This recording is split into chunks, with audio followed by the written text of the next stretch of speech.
Dear students, आज हमारा topic है उत्तर व्यवहारवाद की विशेषताएं।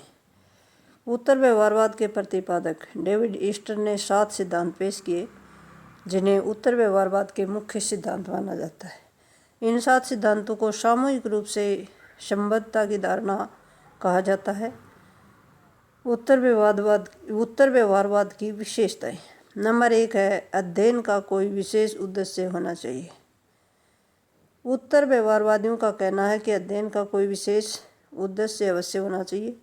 व्यवहारवादी सिद्धांत को स्वीकार करते हैं कि अस्पष्ट होने से गलत होना अच्छा है, परंतु उत्तर व्यवहारवादी सिद्धांत की अपेक्षा इस नियम पर बल देते हैं कि अपेक्षा अस्पष्ट होना अच्छा है। साधारण शब्दों में इस समग्र व्याख्या का अभिप्राय यह है कि उत्तर व्यवहारवाद राजनीतिक तथ्यों का ऐसा अध्ययन करने पर बल देता है जिनका सामाजिक या राजनीतिक जीवन की समस्याओं से कोई ना कोई संबंध जरूर होता है। यदि अध्ययन करने वाली वस्तु का सामाजिक जीवन से कोई संबंध नहीं है तो उस अध्ययन का कोई विशेष उद्देश्य भी नहीं होता है। उत्तर व्यवहारवाद इस बात पर बल देता है कि प्रत्येक शोध का लाभदायक होना आवश्यक है। पॉइंट नंबर 2 है सामाजिक परिवर्तन पर बल। उत्तर व्यवहारवाद सामाजिक परिवर्तन पर बल देता है। उत्तर व्यवहारवाद इस बात का समर्थन करता है कि राजनीतिक शास्त्र सामाजिक संरक्षण की अपेक्षा सामाजिक परिवर्तन पर बल देता है। साधारण शब्दों में कहे तो ये विचारधारा इस तथ्य पर बल देती है कि राजनीतिक वैज्ञानिकों के लिए सामाजिक परिवर्तन संबंधी कोई योगदान नहीं देना है तो इस अध्ययन का कोई भी व्यवहारिक लाभ नहीं हो सकता है। व्यवहारवाद सामाजिक परिवर्तन पर बल नहीं देता है, इसलिए इसे प्रतिक्रियावादी धारणा माना जाता है। उत्तर व्यवहारवाद सामाजिक परिवर्तन को विशेष महत्व देता है और इसी कारण इसे प्रगतिशील धारणा माना जाता है। पॉइंट नंबर 3 है मानव की उचित आवश्यकताओं को सामने रखना चाहिए। उत्तर व्यवहारवादी इस बात पर बल देते हैं कि राजनीतिक शास्त्र की मान्यताओं को वास्तविक आवश्यकताओं के संदर्भ में कार्य करना चाहिए, या यूँ कहें कि राजनीतिक वैज्ञानिकों को काल्पनिक अवस्थाओं को मुख्य रखकर नहीं अपितु मनुष्य की वास्तविक आवश्यकताओं को सामने रखकर अध्ययन करना चाहिए। पॉइंट नंबर 4 है मूल्यों को उचित स्थान। व्यवहारवादियों ने विज्ञानवाद और मूल्य रहित दृष्टिकोण को इतना बल दिया था कि राजनीतिक शास्त्र की विषय वस्तु के मूल्यों का कोई स्थान नहीं रह गया था।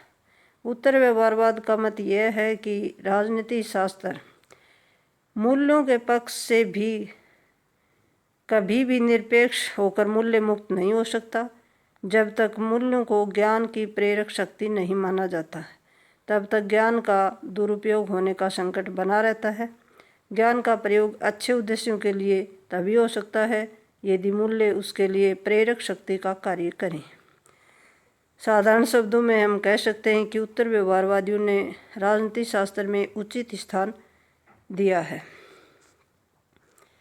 अगला पॉइंट है सभ्यता के मानवीय मूल्यों पर बल। उत्तर व्यवहारवादियों का कहना है कि शोधकर्ताओं को सभ्यता के मानवीय मूल्यों का अध्ययन करना चाहिए। निरपेक्षता के नाम पर वैज्ञानिकों को मूल्यों से दूर नहीं भागना चाहिए। यदि शोधकर्ता सभ्यता के मूल्यों का ध्यान नहीं देते तो उनकी स्थिति उनके समान नहीं होगी। अगला पॉइंट है समाज का सुधार।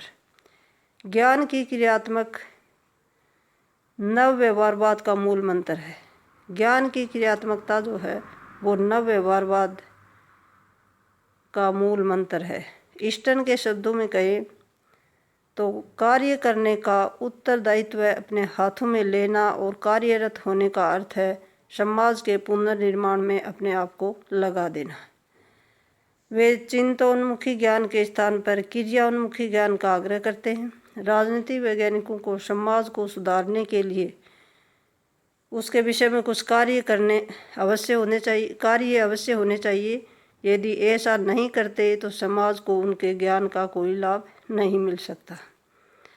अगला पॉइंट है राजनीतिक वैज्ञानिकों को सामाजिक समस्याओं से अलग नहीं करना चाहिए। राजनीति को उत्तर व्यवहारवादी दूर से देखने की बात की बजाय राजनीति को घर में आने देने की बात करते हैं। राजनीतिकरण उनके अनुसार वस्तु स्थिति के अनुकूल है। वे राजनीति से उदासीन रहने के बजाय उनसे होने वाले नुकसानों के प्रति संवेदनशील है। सबका राजनीतिकरण ही उनसे बचने का एकमात्र साधन है। अतः वह बुद्धिजीवियों को राजनीतिक दृष्टि से तटस्थ नहीं, राजनीति के प्रति प्रतिबद्ध करने का लक्ष्य रखते हैं। वे राजनीतिक शक्ति की जबरदस्त ताकत को स्वीकार करके इसे रचनात्मक प्रयोग के लिए अध्ययन करने की या विश्लेषण करने की मांग करते हैं। डेविड स्टर्न द्वारा बताए गए उत्तर व्यवहारवाद की विशेषताओं के अतिरिक्त कुछ और भी विशेषताएं मानी जाती हैं।